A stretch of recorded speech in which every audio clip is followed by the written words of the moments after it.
Education and the New Normal. School year terms and blended sessions.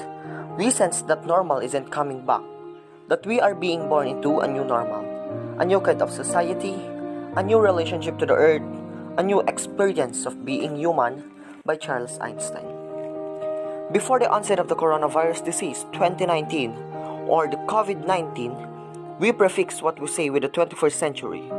We used to say or write 21st century teaching, 21st century learning, 21st century knowledge and skills, defining these as the 21st century competencies: critical thinking, communication, collaboration, and creativity.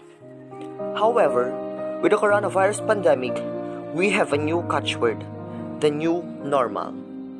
The Oxford Dictionary defines catchword as a briefly popular or fashionable word or phrase used to encapsulate a particular concept. So, what is the concept embracing the new normal? The American Dictionary defines new normal as a previously unfamiliar or atypical situation that has become standard, usual, or unexpected. What was previously unfamiliar that has this time become standard, usual, or unexpected? What has become normal?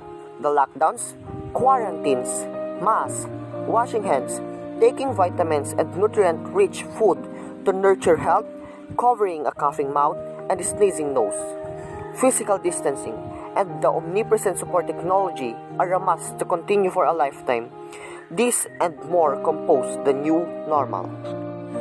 Before COVID-19, Industry 4 of Agenda 2030, robotic was already a popular focus, much more at this time where robots execute routine jobs. Nowadays, robots serves in healthcare, social work, business and trade, food, and in other aspects of human activity.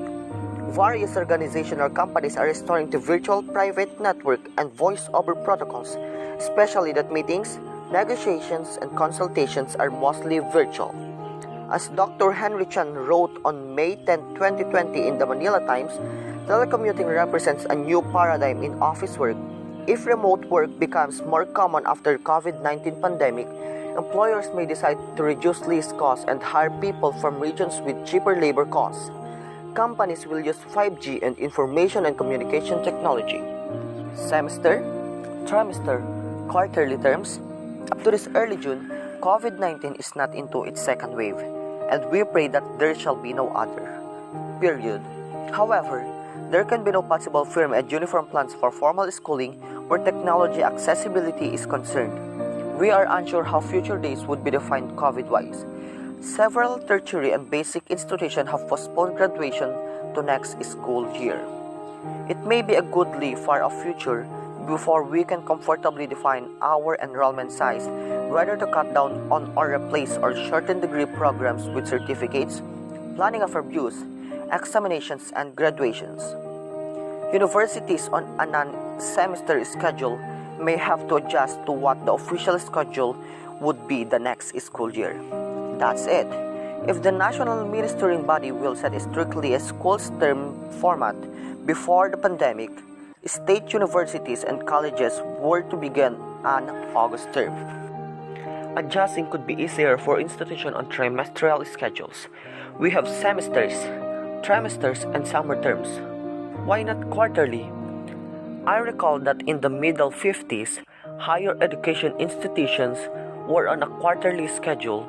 The maximum we students could take was 12 credit units or 4 lecture subjects. A quarterly term ends after 2.5 months. Laboratory subjects were adjusted accordingly. Would a quarterly term be considered in the new normal? Learning in the new normal. Blended learning is not wholly new. Philippine universities such as the University of the Philippine Open University have used blended learning in the new normal. All schools will have blended or purely online courses. Training in using teaching and learning platforms will be available for both teachers and students. DepEd, CHED, and the Technical Education and Skills Development Authority have issued and will continue to issue notices much like the March 22, 2020 Notice of India's Secretary of HE sent to India's HEIS. The said notice suggested to the teaching and research academics to utilize this lockdown period for various academic activities including A. Online content development, online teaching, and online evaluation. B. Prepare lesson plan and develop instructional materials. And C. Carry on research, write articles, and prepare innovative questions or question bank, etc. Furthermore, that teachers and students effectively utilize the University Grants Commission's e-learning platforms, which include massive open online courses, the Consortium for Educational Communication, University Grants Commission, YouTube channel, National Digital Library, teaching and learning platforms.